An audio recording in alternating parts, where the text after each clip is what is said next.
El cultivo de coca en Colombia es un problema de hace mucho. Sin embargo, comenzó su expansión masiva por el país desde los años 90. Esto debido a los cárteles que existieron en ese entonces, como el cártel de Medellín o el cártel de Cali. Y se pudo pensar que al caer los cárteles, el problema se iba a erradicar, pero no fue así, dado a que este problema posteriormente pasó a mano de las guerrillas, tal como nos lo confirma el boletín 14726 de la Fiscalía General de la Nación. Este boletín nos explica cómo en específico la guerrilla de las FARC empezó a tomar el poder en el narcotráfico y empezó a financiarse a partir del narcotráfico. Y es que las FARC estaba involucrado en todas las cadenas, en todas las partes de la producción de coca, desde el cultivo hasta la elaboración y la distribución. Pero ellos exactamente no eran los que cultivaban la coca, sino que ellos designaban esta tarea a los campesinos colombianos.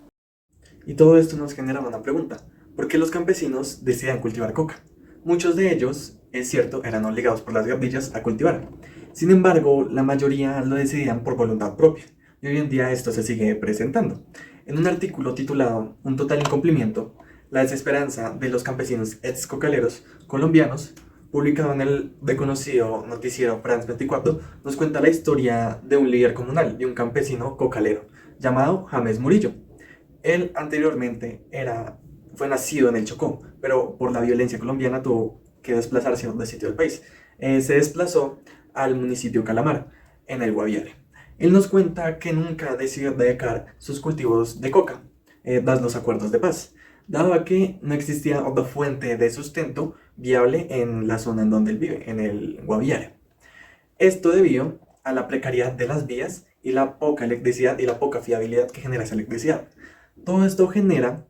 a que el cultivo de otro producto como frutas o verduras sea insostenible. Y este es un panorama que se ve en muchos lugares. Si nos remitimos al mapa que nos brinda EON sobre las zonas de mayor cultivo de coca en Colombia, y posterior a ello la comparamos con la de vías que hay en Colombia, analizando Google Maps o bien el sistema de mapas que nos brinda Invías, podemos ver que la mayoría de municipios donde ha crecido el cultivo de coca cuentan con una precariedad en las vías. Bueno, como sabemos, los cultivos de coca han ido incrementando al pasar de los años debido a que, por ejemplo, productos como el café y el cacao no generan tantos ingresos a comparación de la coca. Pues muchos campesinos ya han dicho que les encantaría dejar de cultivar coca, pero como tal, este producto es el único que genera la demanda total para que los compradores de este pues vayan hasta los lugares en los que son plantados y pues esto es algo que no ocurre con el café y el cacao. Pues según de acuerdo al monitoreo de territorios en cuanto a cultivos ilícitos, se afirma que en el año 2018 habían cerca de 169.000 hectáreas de coca y pues que el 49% de las áreas ilícitas estaban cerca de 153 kilómetros de centros pues, metropolitanos. Y pues a día de hoy se afirma que cerca de 230.000 familias campesinas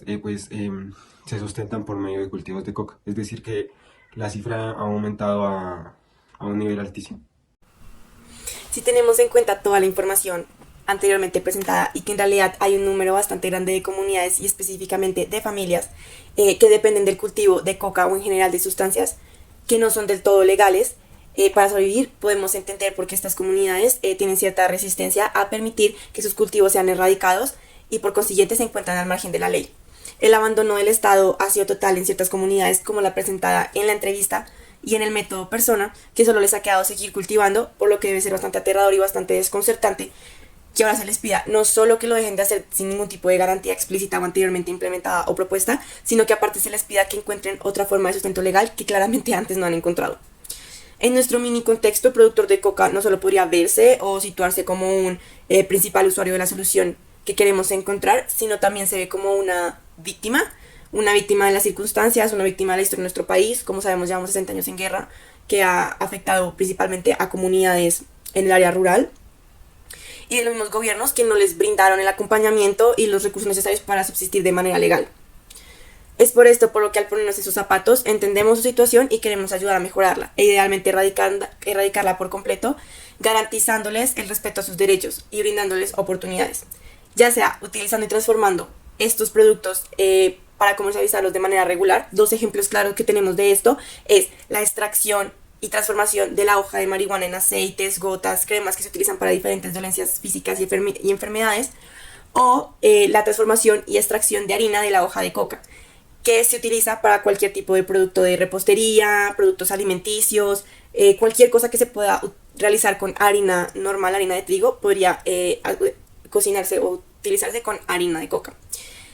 Y si eso no es posible, pues erradicar dichos cultivos por completo, pero brindarles alguna alternativa, alguna forma de trabajo que dignifique su situación y no los ponga más en riesgo. Bueno, además de lo presentado anteriormente, nuestro objetivo también es que se haga una reflexión acerca de la atención que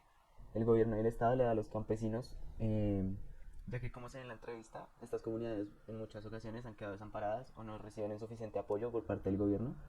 y se ven muy afectadas por las condiciones en las que viven, y por esto terminan recurriendo al cultivo de coca, ya que esto les da una mayor estabilidad económica. Bueno, además de esto, el cultivo de coca también se ve influido por el conflicto armado en Colombia, ya que podemos ver que antes de la firma del acuerdo de paz, incluso durante las conversaciones sobre esta, hubo un crecimiento muy grande en la cantidad de familias que cultivaban coca en Colombia. Sin embargo, luego de que se firmara el acuerdo de paz, surgieron iniciativas para la sustitución de estos cultivos, y estas se han intentado llevar a cabo desde entonces.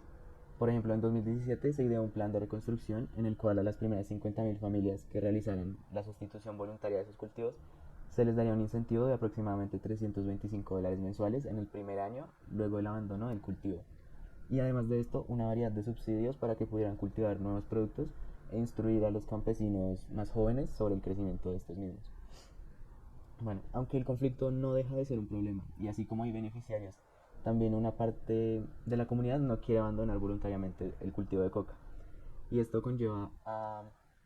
que se genere un conflicto mayor, ya que las fuerzas militares han advertido en distintas ocasiones que aquellas familias, bueno, que no se va a frenar, como ellos llaman, la erradicación manual forzada, que se haría en los casos que no se quiera abandonar el cultivo de forma voluntaria. Y esto podría desencadenar en más conflictos por violencia.